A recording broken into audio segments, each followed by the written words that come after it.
నార్మల్‌గా నాకేమన్నా చాలా బాగా పర్సనల్ విషయాలు, హ్యాపీ విషయాలు బయటికి షేర్ చేసుకోవడం నేను చాలా ఇబ్బంది పడతాను, చాలా ఆలోచిస్తాను. కానీ నాకు చాలా పెద్ద హై మూమెంట్ ఏంటంటే 'ప్రభాస్' అని సినిమా చూశారు.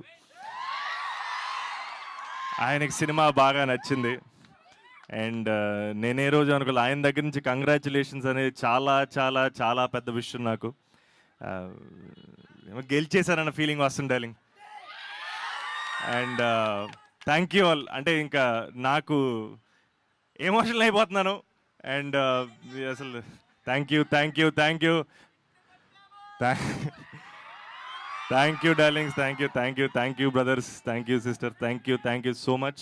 అండ్ చూడాలి మీరందరూ మళ్ళీ మళ్ళీ ఇదే థియేటర్లో ఎన్నో సినిమాలతో కలుసుకోవాలి. But thank you so much. And ఈ సినిమా ఒక complete proper love story, valentine's డేకి పర్ఫెక్ట్ సినిమా అని మేము చెప్తూనే వచ్చాం. అండ్ దాన్ని మీరు ప్రూవ్ చేసి చూపించారు. Thank you all, thank you so much, love you.